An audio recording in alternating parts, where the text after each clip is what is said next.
Thank you so very much. Thank you. Thank you for that very warm welcome. I am truly honored to be here, and thank you for that wonderful and gracious introduction. In his farewell address, President Reagan said, "Do not be afraid to see what you see." I have always believed that it is the role of a leader to see the truth, to speak the truth, and to act on the truth. And so tonight, I would like to speak about what I see and describe to you how I will act. I see a world in dire need of American leadership. I see President Obama and Secretary Clinton always speaking in terms of ambivalence and shades of gray, offering false choices and raising doubts about our will to lead. The next president of the United States must reestablish our leadership. She must speak with clarity.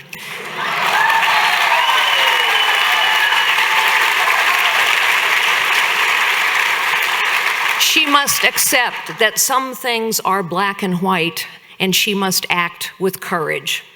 She must be prepared to challenge the status quo and change the way things are, both in Washington and around the world. The world is a more tragic and a more dangerous place when America is not leading. Terrorists are on the march. Nearly 45,000 people are driven from their homes every single day. Last week, 4 Marines and a Navy officer were murdered here at home by a radicalized terrorist. Human trafficking is on the rise. Christians are being persecuted. Women are denied the most basic rights. Girls live in fear of being mutilated, raped, or bought and sold as sex slaves. We tweet, "Save our girls." But Boko Haram continues on a murderous rampage of kidnapping, pillaging, and horrors we can barely imagine. President Obama has richly rewarded the bad behavior of Cuba, Russia, Syria, Iran, and China, and Mrs. Clinton has signaled her approval. It is really quite simple. When you reward bad behavior, you get more of it.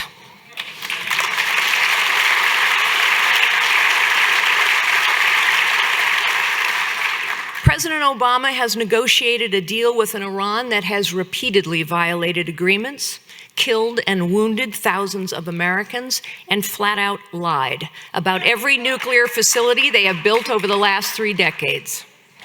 He has negotiated with a state that refuses to release American prisoners. And for what? Yesterday, we learned that the Iranian regime has decided that, in fact, inspectors will have no access to their military facilities. Never mind 24 days notice, just no access, period. Perhaps this is the content of the secret deal between Iran and the IAEA. Secretary Clinton told us that she would reset our relationship with Russia, a policy that has utterly failed. I have met Vladimir Putin. He craves power. He will not be stopped by a gimmicky red button. Putin's ambition continues to grow unchecked. When President Obama warned Assad not to cross a red line, the truth is Assad took this as an invitation, not an admonition. This administration's blind eye to aggression has become a black eye for America. When we do not stand with our allies, nor confront our adversaries, our friends lose courage and our enemies press forward.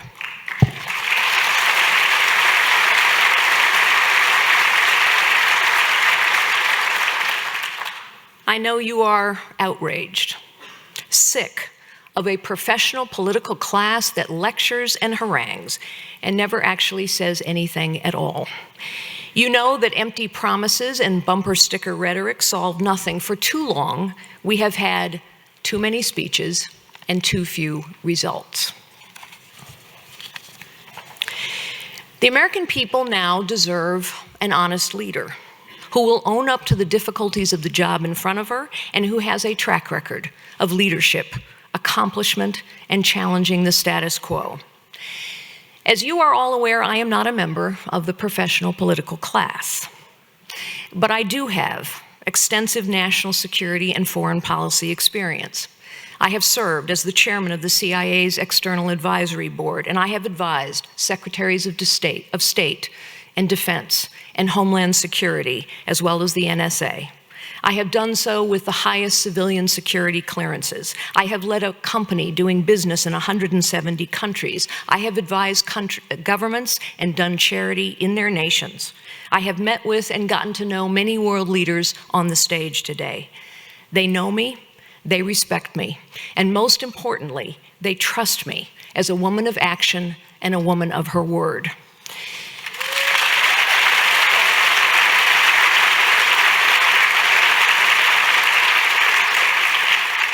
As president, I will not wait until things have reached the crisis level, and I will not shy away from the most important challenges facing our world today. Because without American leadership, we face two choices: regional hegemonies who challenge America, or global chaos. Here's what I will do as Commander-in-Chief. First, we must have the strongest military on the face of the planet, and everyone has to know it.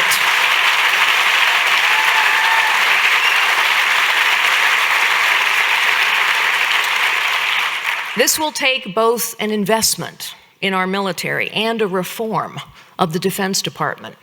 We must fix what are called tooth-to-tail ratios, ratios which have been measured in the Department of Defense for many years. Tooth, tip of the spear, fighting men and women, the weapon systems and the technologies that they require to fight and to win.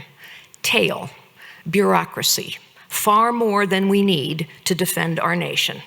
In fact, today our tooth-to-tail ratios are as bad as they have ever been.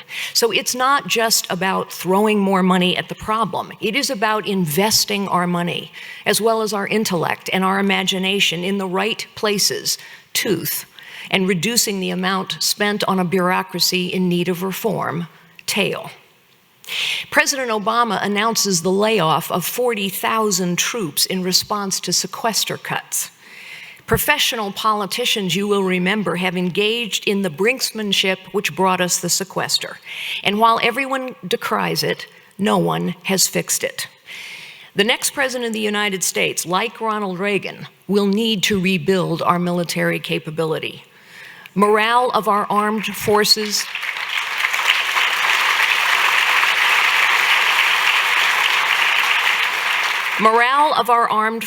is low.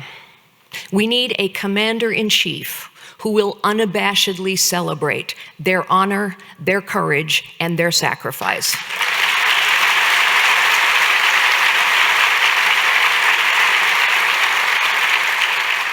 I was recently on the phone with Leif Babin. He is a decorated former Navy SEAL. He's received a Silver Star, 2 Bronze Stars, and a Purple Heart, and we talked about the Battle of Ramadi and what our men and women are capable of.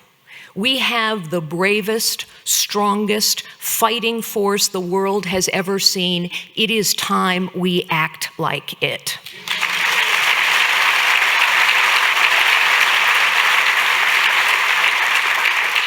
They deserve a commander-in-chief with a strategy for victory over there, and they deserve a government that fulfills its promises when they get home. And so we must care for those who have served us. We need to overhaul the Veterans Administration from top to bottom. It is a stain on our nation's honor. It is a stain on our nation's honor when over 250,000 veterans die before they get the care that they have earned. We haven't heard a lot from the political class in Washington about the VA since it dropped out of the headlines, but I can assure you it is still very much broken. And I will assure you that the political class in Washington that has not fixed it for decades is not going to fix it unless we elect someone who knows how to deal with bureaucracies and who knows how to change them.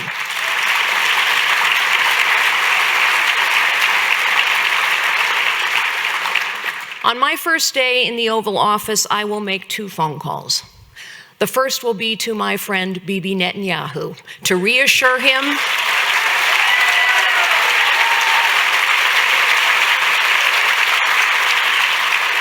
I will reassure him that the United States of America will always stand with the state of Israel.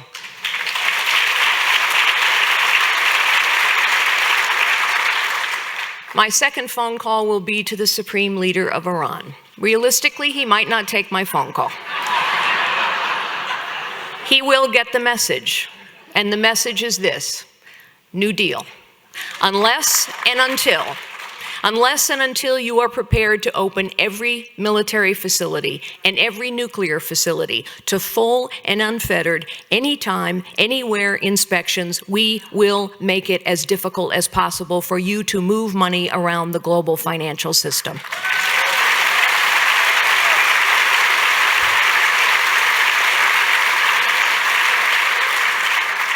U.S. companies should not be profiting off this murderous regime, and the next president of the United States will have a lot to say about whether companies like Apple or McDonald's are doing business in Tehran.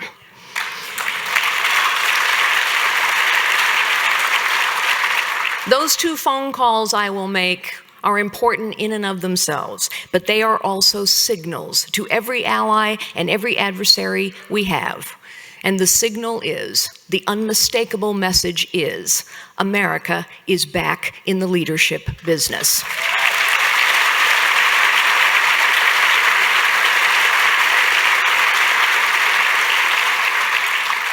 I will not call Vladimir Putin. We have talked way too much to him. But he will get the message. We must rebuild the Sixth Fleet. We must conduct military exercises in the Baltic states. President Obama unilaterally and inexplicably withdrew our missile defense programs in Poland. I will rebuild them.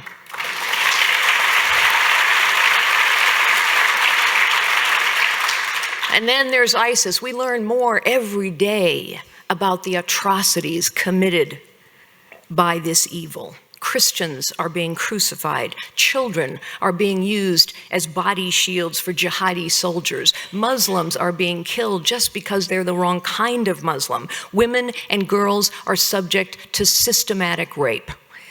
In order to defeat ISIS, we must be willing to call it what it is: Islamic extremism.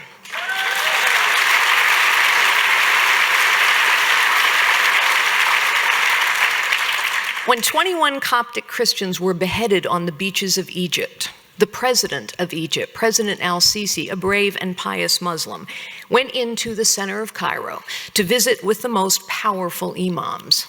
He told them that Islam was in need of a religious revolution. He knew that they must condemn radical Islam and call it what it is: a cancer at the heart of their religion. We have to know what we're up against in order to defeat it. I, like President Obama, will hold a Camp David summit, but not to talk our Arab allies into a bad deal with Iran or cement my own legacy. Instead, I will discuss with our Arab allies how we can support them in their fight against ISIS. They know this is their fight, but they must have leadership and support and resolve from the United States of America. We will arm the Kurds as they have been requesting us to do for 3 long years.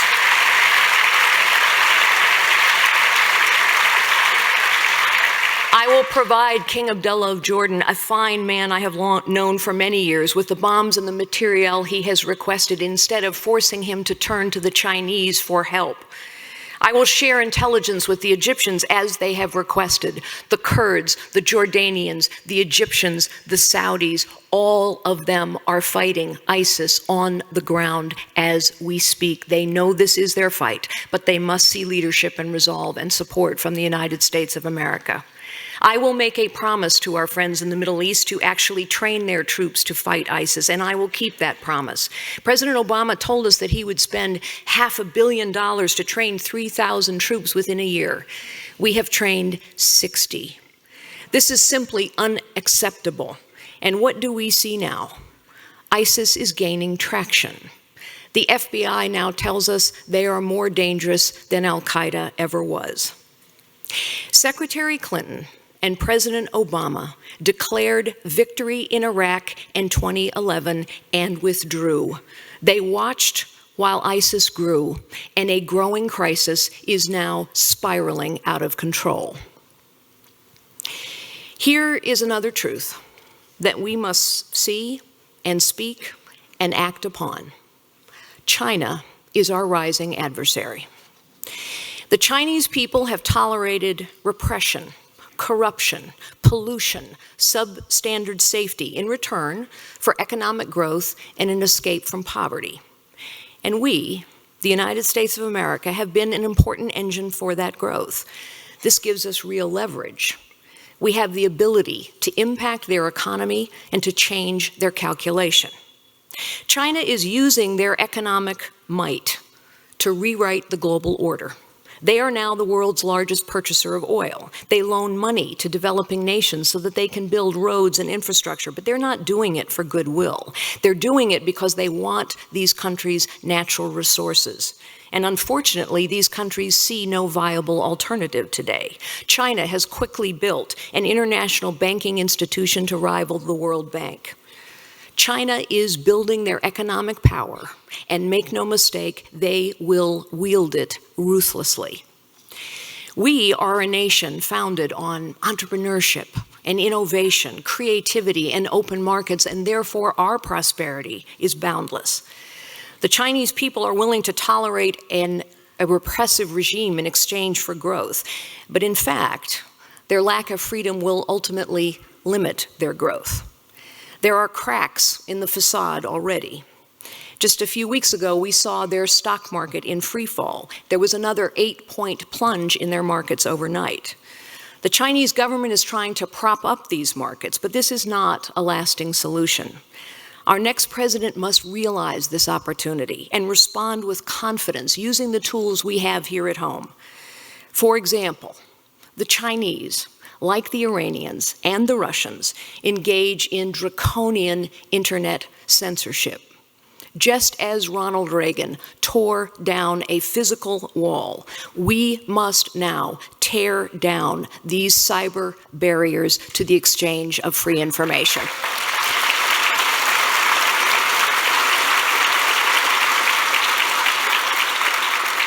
China has moved aggressively into the South China Sea, building islands in the middle of the ocean so that they can build military bases. This is a gateway. The South China Sea is a gateway that moves $5 trillion worth of trade every year. China cannot be permitted to control this gateway.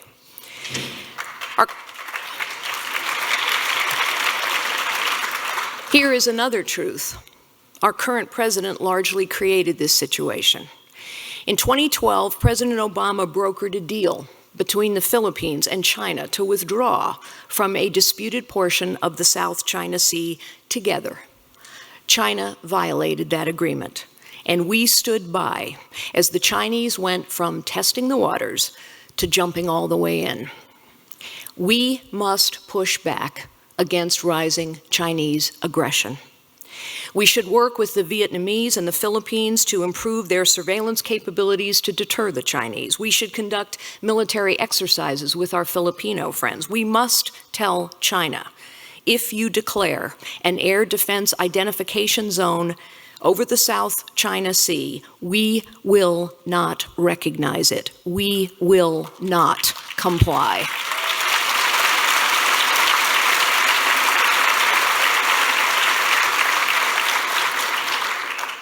Even this will not be enough.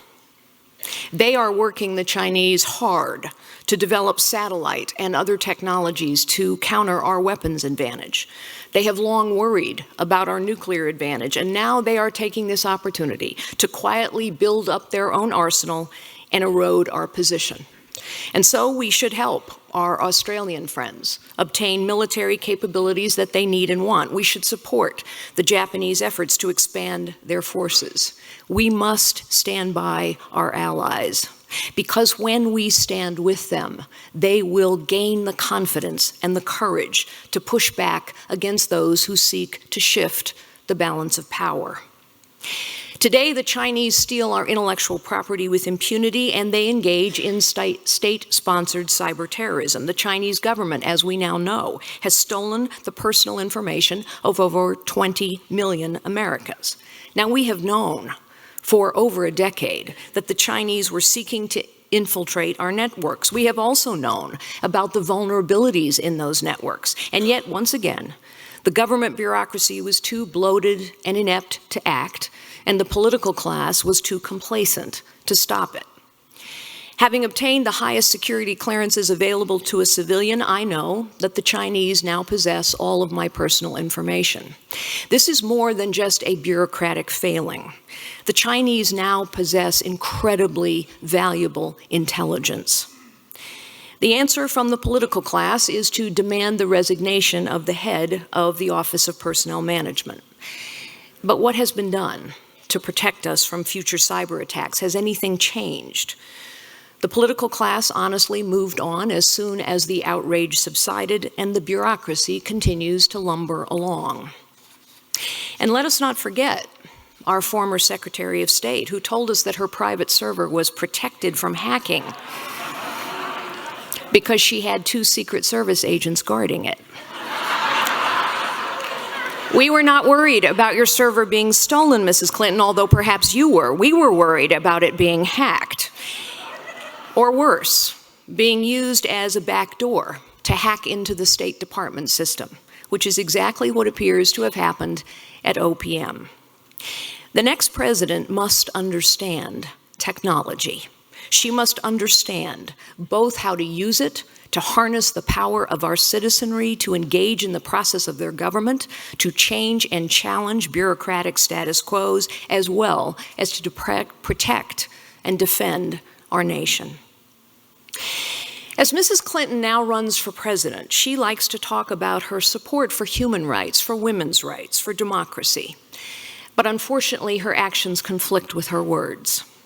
During her first trip to Asia as Secretary of State in February of 2009, she told us that we could not let human rights get in the way of our other goals. China responded. They cracked down on American companies, charitable organizations, and free speech. They have thrown Nobel Peace Prize winners in jail. Trafficking and domestic violence continue. Forced abortions and death by exposure have ended the lives of countless millions and millions of female infants. Repressive regimes elsewhere in the world took notice as well. Mrs. Clinton personally gave the Russians a reset button, just as the human rights situation in that country took a drastic turn for the worse. And in Iran, when the Green Movement demonstrated against Mahmoud Ahmadinejad, she went silent. China, Russia, Iran, and terrorist groups such as ISIS, these are the big human rights tests of our time. Women and girls are systematically targeted, subjugated, murdered, raped, and sold into bondage. It is the height of hypocrisy for Mrs. Clinton to run for president as a champion of women's rights when her record as Secretary of State is so dismal.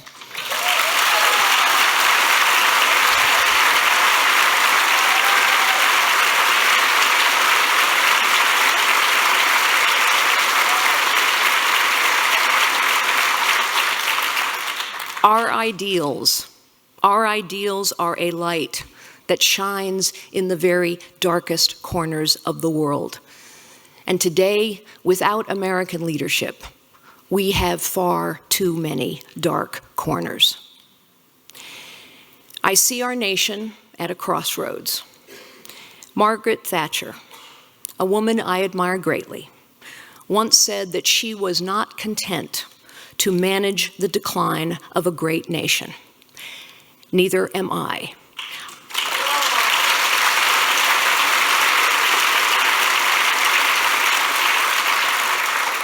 I am prepared to lead the resurgence of a great nation.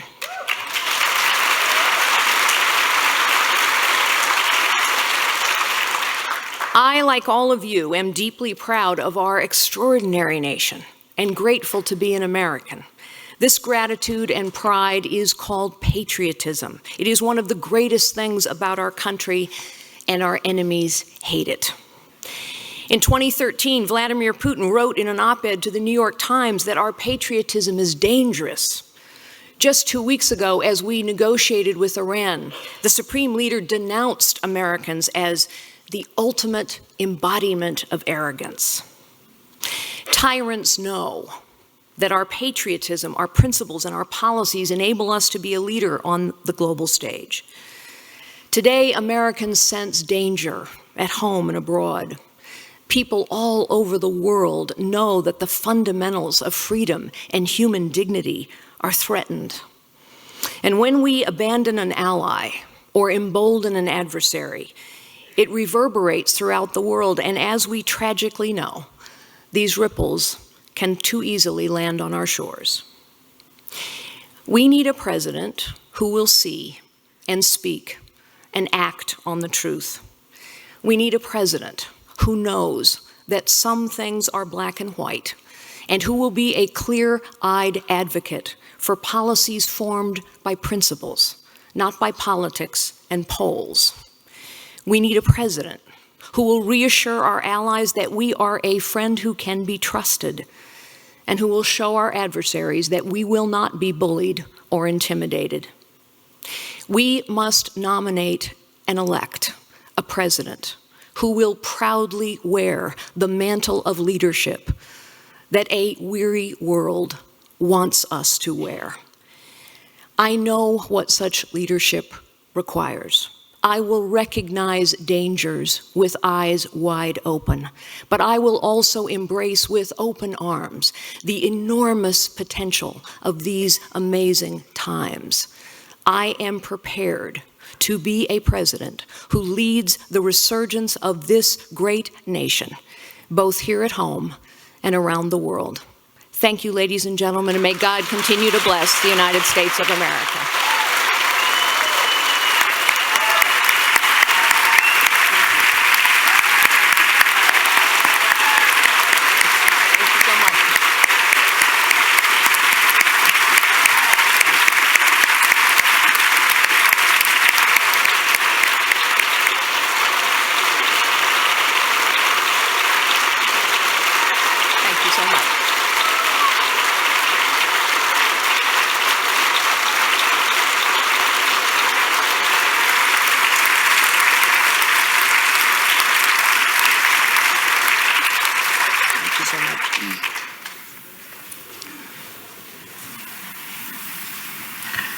Wow. Carly has been kind enough to agree to spend the next 15 to 20 minutes with us answering your questions. If I could ask you, if you have one, to of course raise your hand, but also before you actually make the question, if you wait till we have a microphone in your hand, and we'll get started from there. And then when we grow short on time, I'll call last question, and we'll be on our way for our meal this evening. So if we could, I'd like to start right over here. This gentleman, you have a microphone there. Carly, I agree with everything you said. You're obviously very bright, very articulate. We have a problem, an immediate one coming up by September. The deal with Iran will give Iran $150 billion, in addition to giving them path for nuclear weapons, in addition to not helping any of our citizens get out. We have a populace that knows reality TV and knows the sports teams, but they don't know what's going on in the world. How can we change that? How can we have a low information voter become knowledgeable so they can make the right choice instead of what they hear in the LA Times, New York Times? Well, I will start by saying that you cannot run for president unless you have faith in the good judgment and common sense of the American people. And I do. I think people, if given enough time and enough information, have good sense and good judgment. And so we need to give them enough time and enough information. America loves a celebrity. America loves controversy, and the media loves it even more. I think most Americans, having been all over this country since I launched my candidacy on May 4th, I think all Americans who are paying attention no, these are serious times. These are pivotal times. I so appreciate the decision that the Reagan Library has made about their debate, because the American people need to hear from all of our candidates.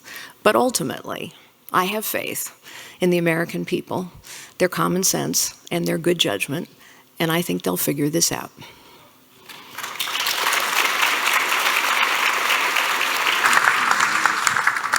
Yes. Carly, thank you very much. It's good to see and hear you speak again. I was going to ask a question that I did last time in Studio City, but I think there's a more important one. God willing, you're elected president. Will you be able to, once you take office, will you be able to deal with the House of Representatives, but led by Boehner, and the Senate led by Mitchell? Because it seems to me that some of the biggest problems facing the Republican Party, as well as this nation, is getting those two characters to get it. Do you think you can work with them and teach them a lesson? Well, I mentioned briefly in my remarks that technology is a powerful tool that can be used to re-engage citizens in their process of their government. I believe ours was intended to be a citizen government of, by, and for the people. I don't know when we got used to this idea that only a professional political class can hold public office. It used to be, for most of our nation's history, that leaders would step forward out of private life and serve for a time and return to private life. I will use technology to re-engage citizens in the process of their government. Let me give you an example of what I mean. We know that politicians respond to pressure. Remember when the first Veterans Administration scandal hit in Arizona, the wait times, people were outraged and they flooded their representatives' offices. And what happened in 3 short weeks? Congress came together, passed a bipartisan bill, passed the Senate. President Obama signed it, and that bill said we could fire the top 400 senior executives at the VA. Of course, only 3 have been fired, but it's a demonstration of what pressure can do. And so, I would go into the Oval Office regularly, let's just say in the weekly radio address, and I would ask all of you, ladies and gentlemen, fellow citizens, please take out your smartphones. I'd like to ask you a couple questions. Do you think we should be able to fire senior executives in the government who do not do their jobs? Press 1 for yes, 2 for no.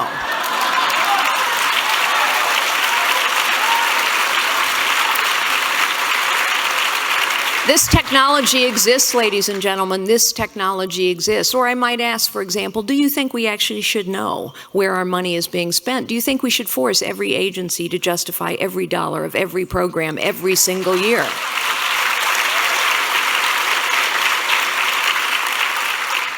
Press 1 for yes, 2 for no. The truth is, in order to change this nation for the better, in order to challenge the status quo, it will take leadership in the Oval Office, but it will also take citizenship throughout this country. And technology is a powerful tool to engage citizens in the process of their government.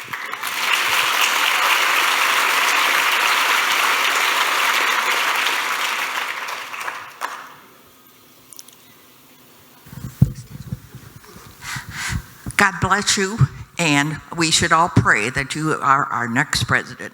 I was just wondering. Well, that'd be fine, ma'am. You just start praying. Okay.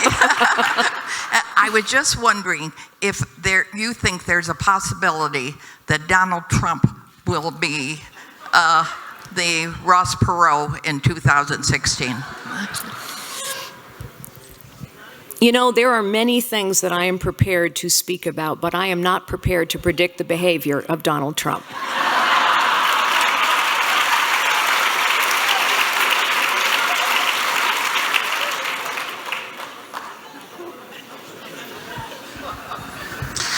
You mentioned technology and gave us some wonderful examples, but how would you use it in the campaign to vault above the other candidates? It's a crowded field, and you're the only woman. What techniques are you planning? Well, you know, we use technology very aggressively today. On the very first day of my campaign, just as my candidacy, just as an example, we used a technology called Periscope to reach out to literally thousands of people all across this country. We didn't pre-screen them. We didn't want to know who they were or what they wanted to ask. We just opened it up. I got all kinds of interesting questions. Not all serious. One of them was, is a hot dog a sandwich? I have no idea. So we're using technology very aggressively. I would say that I think technology is a tool, but ultimately people are assessing and will vote for a person, a leader. I must say everything about me is different. My experience is different. My resume is different. My perspective is different. My language and my voice are different. Oh, by the way, I look a little different as well. But one of the reasons that I think my candidacy has momentum, despite the fact that I began with the lowest name ID of anyone running, and it is still true, that the majority of Americans have not yet heard my name. But I think the reason my candidacy is gaining momentum is not just because, of course, we use technology smartly. I hope that we do. I think that we do. But also because 80% of the American people in recent polls, 80% of the American people now believe we have a professional political class that is more focused on the preservation of its power, position, and title than on getting the job done. And what I bring to the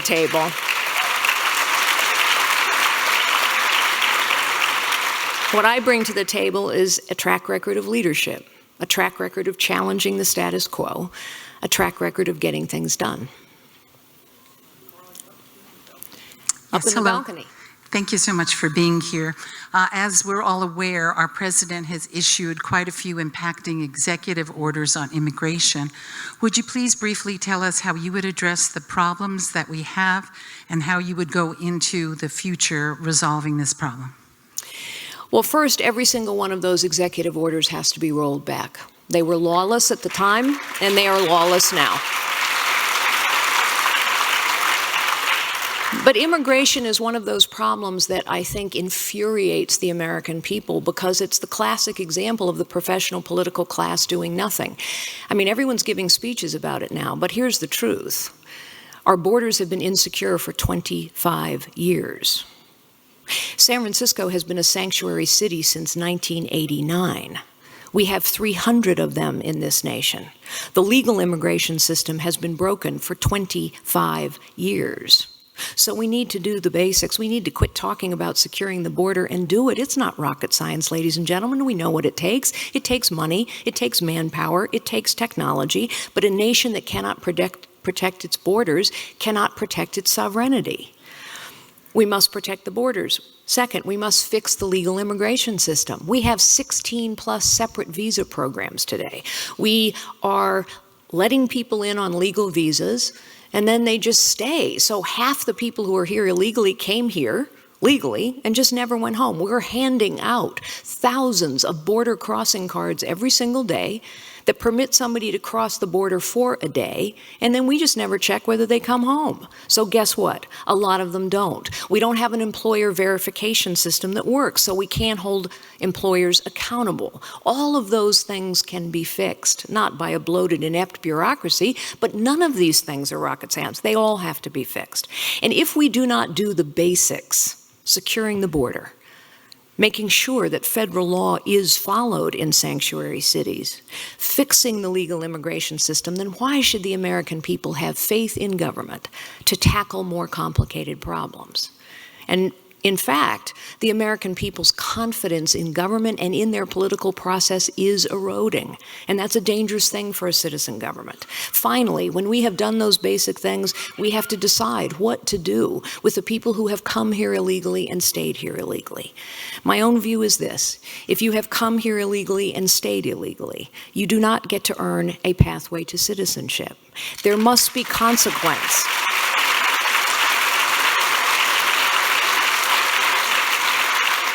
There must be consequence for breaking the law, and there must be consequence for following the law. And I know too many people, I know many Hispanics who have studied hard, who have taken the oath, who have raised their hand and learned our history. And I don't think we can say to them, never mind. So perhaps they can earn a pathway to some sort of legal status. But I believe citizenship is a privilege, and too many people have worked hard for it.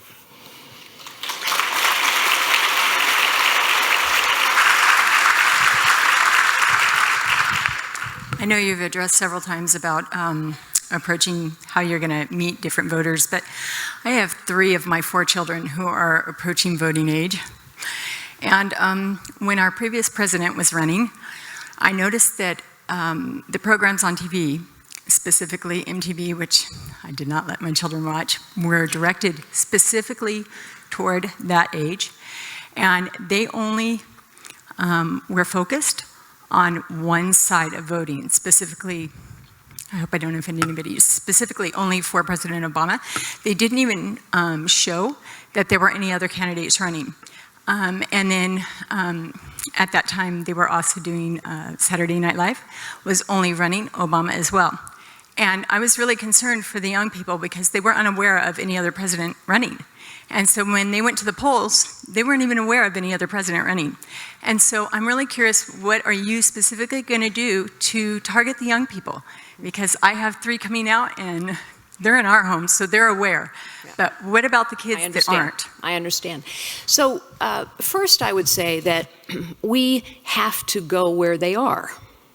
Sort of basic, but we do. That's why we have to use technology in an innovative and creative way. It's why I go on shows like Seth Meyer. It's why I go on other shows that they watch. I also think that, there are 54% of our voting population is now women. Many of them are young women.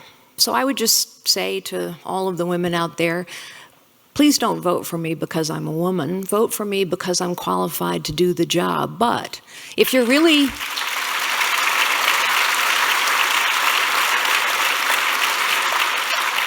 If you're ready for a woman president, and a lot of people we know are, if you're ready for a woman president, how about one who's honest and competent and can do the job?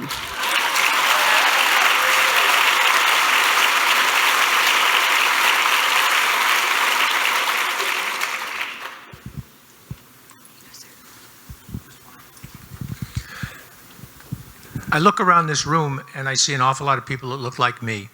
I don't see a lot of young people here, and I'm particularly concerned about what your plan would be to draw more young people into politics and especially into the Republican Party. Well, in addition to the comments that I just made, one of the things that we know about young people is that they live in the world of technology. And so when they encounter government, it's like another world to them. One of the reasons that I talk so often about using the tool of technology is not just because it can be used to re-engage citizens in the process of their government, but because it is the way young people operate. It's all about technology. And it's why I think it's so important that we have a president who actually understands it and who comes from that world.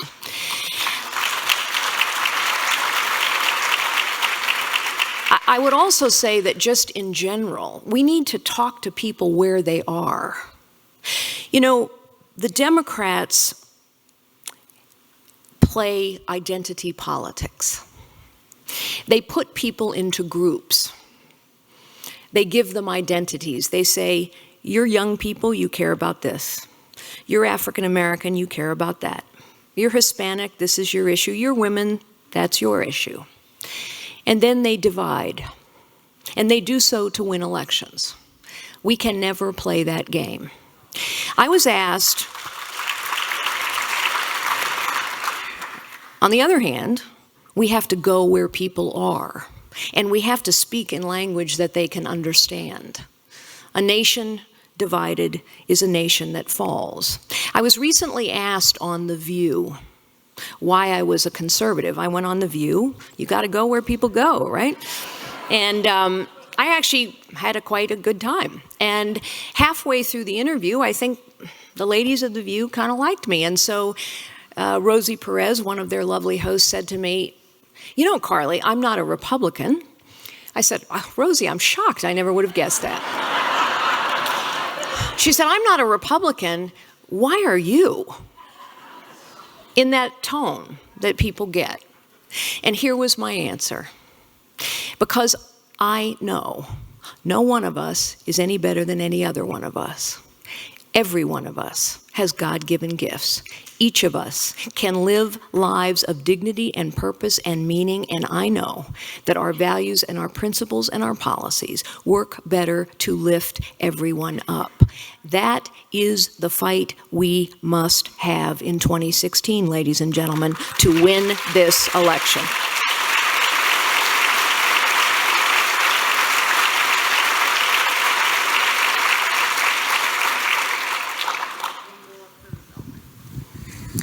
Thank you for all your comments. I agree with everything that you said.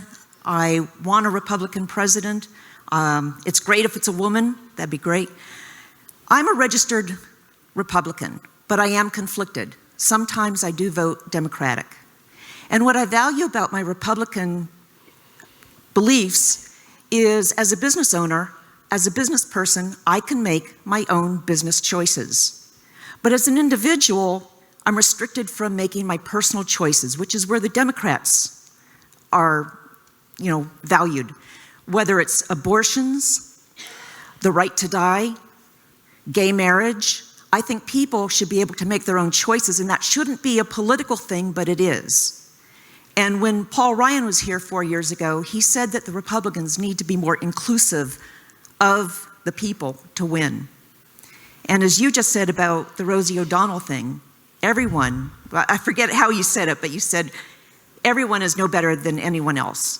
And so you do need to be more inclusive. So your comments, please. Well, first, I think that our party has to welcome everyone who shares our beliefs. Secondly, I believe our party must be as diverse as the nation we hope to represent. But let us talk about choices for a moment. It is Democrats who deny families the choice of how to educate their children.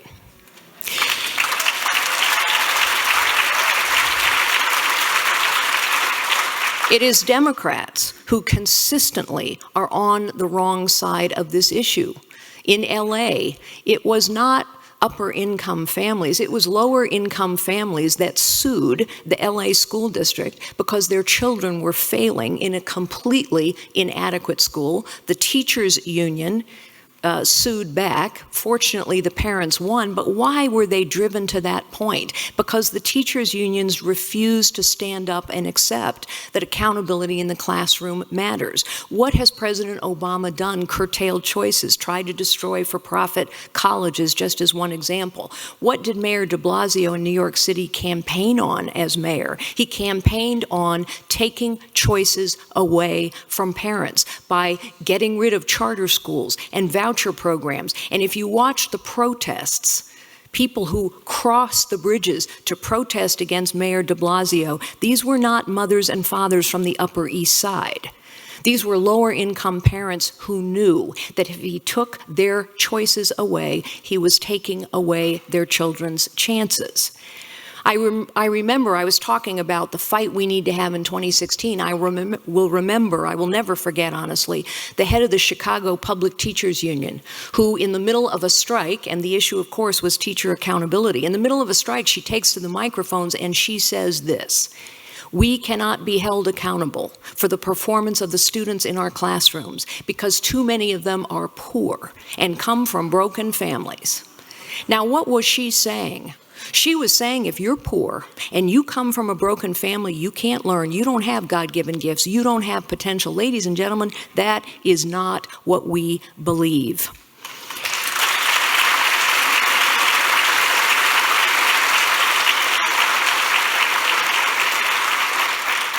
Now, I also know that your question refers to another very emotional topic, the topic of abortion. As all of you know, from when I ran for the Senate in California, I am pro-life. I believe science I believe science is proving us right every day, but I understand and respect that not every woman agrees with me.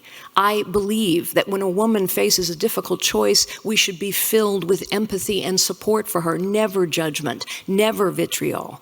But I also know, looking at all of the polling data, that whether you're pro-choice or pro-life, people are horrified by these Planned Parenthood videos that talk about harvesting body parts.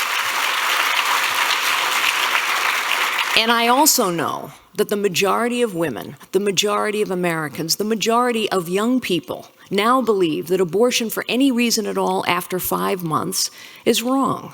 And so let us go take that common ground. There are places, ladies and gentlemen, where we can come together and make progress. We don't have to sacrifice our principles to do so. And by the way, the Republican Party cannot always defend business. Crony capitalism is alive and well. It has grown under Republicans and Democrats as well. When government gets bigger and bigger, then only the big, the powerful, the wealthy, and the well-connected can survive. We are crushing the small and the family-owned businesses, the engine for economic growth in this nation, and Republicans have been a part of that because they've been a part of the professional political class. So yes, we must embrace every American. We must say to each American, regardless of their circumstances, you have God-given gifts. That is what my mother taught me when I was a little girl. And I remembered it when I started out typing and filing in a little 9-person real estate firm, that somehow I had God-given gifts and I needed to find them and use them.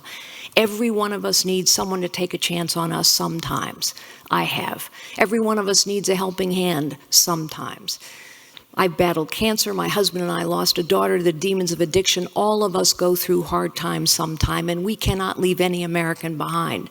And we can lift all Americans up with our values and our principles. That was the last question, but if I may just take a moment more of your time and close with this thought. I think every day, as I travel throughout this nation, about what our country can be, what it must be. And I think of two of the most powerful symbols of our nation's democracy, Lady Liberty and Lady Justice. So picture Lady Liberty. She stands tall and strong. She is clear-eyed and resolute.